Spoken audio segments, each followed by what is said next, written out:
Ladies and gentlemen, let me ask you a question. What happens when you tell people about your problems?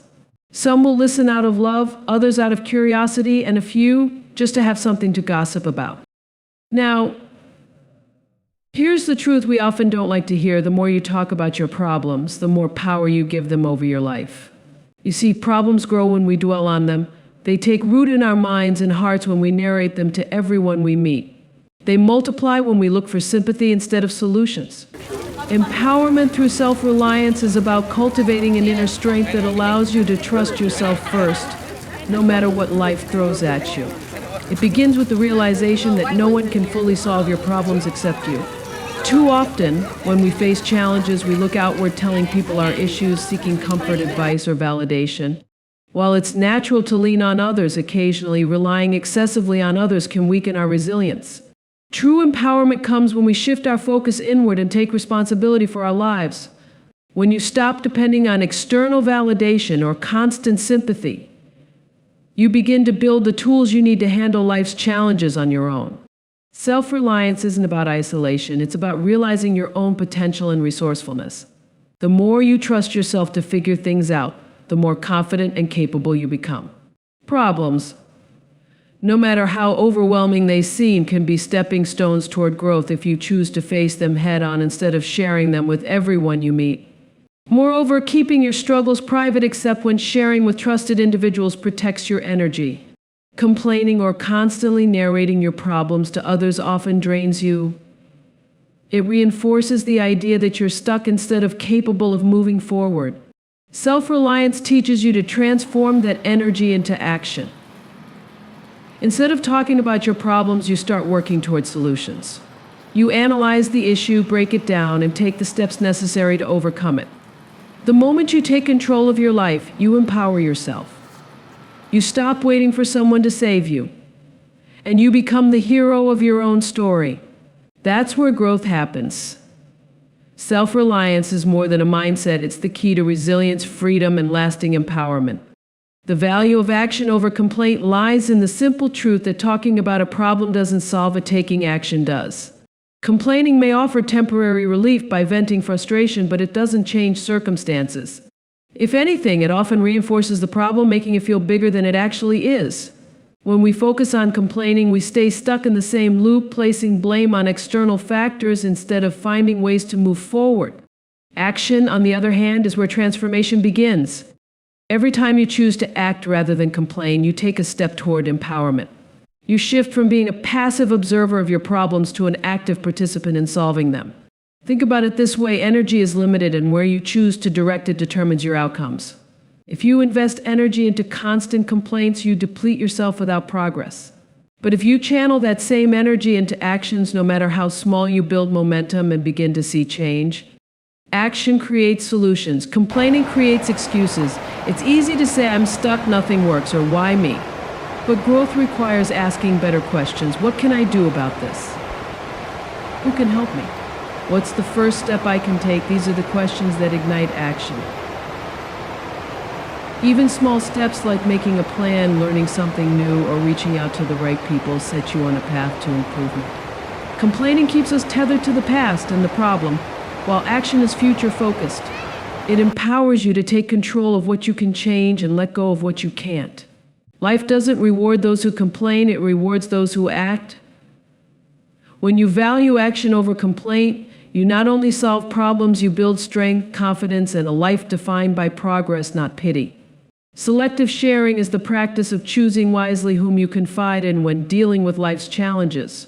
While it may be tempting to share your problems with everyone around you, not everyone is equipped to help you or has your best interests at heart. Sharing your struggles indiscriminately can leave you vulnerable to judgment, unwanted opinions, or even gossip. Worse still, it can amplify your problems, making them feel larger and more unmanageable. This is why selective sharing is a powerful and protective habit, one that allows you to maintain control of your narrative and energy. When you're selective about whom you share your struggles with, you surround yourself with trusted individuals, people who will support, guide, and uplift you. These could be close friends, family members, mentors, or professionals who genuinely care about your well-being and have the wisdom or tools to help. Sharing with the right people leads to solutions and encouragement, while sharing with the wrong people can leave you feeling worse, misunderstood, or exploited. Selective sharing also fosters personal strength and independence.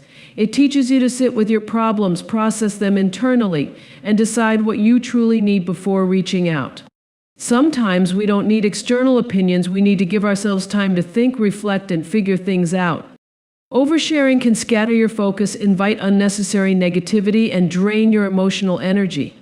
More importantly, when you choose to share selectively, you protect the sanctity of your personal struggles.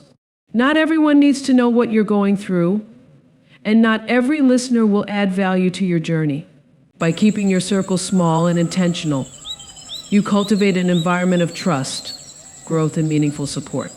Your struggles are sacred, and sharing them wisely allows you to grow through them without losing your power.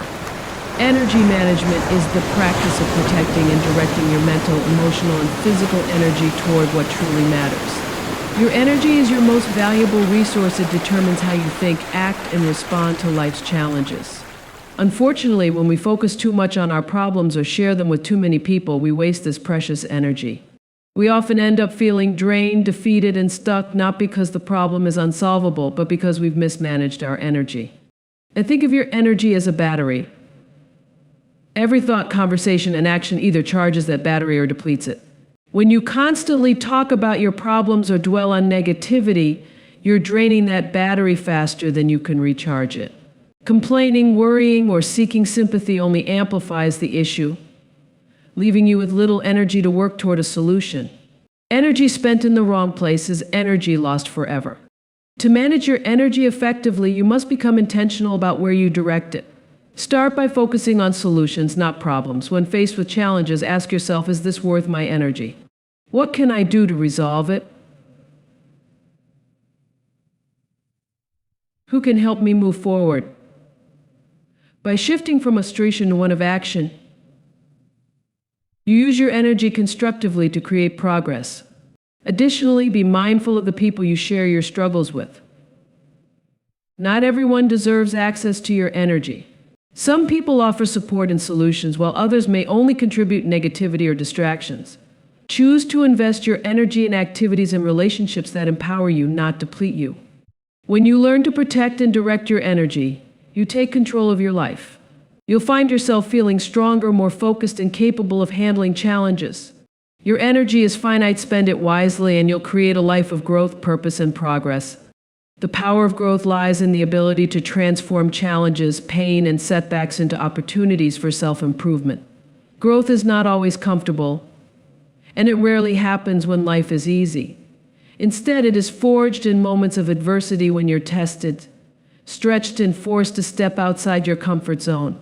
These struggles, no matter how difficult, are invitations to become stronger, wiser, and more resilient. Life's challenges are not meant to break you. They are meant to build you. Each problem you face carries with it a lesson, a chance to develop new skills, deepen your understanding, and uncover strengths you never knew you had. Growth happens when you stop seeing problems as obstacles and start viewing them as teachers. When you embrace this mindset, you turn every setback into a setup for a comeback. Growth also requires self-awareness and reflection.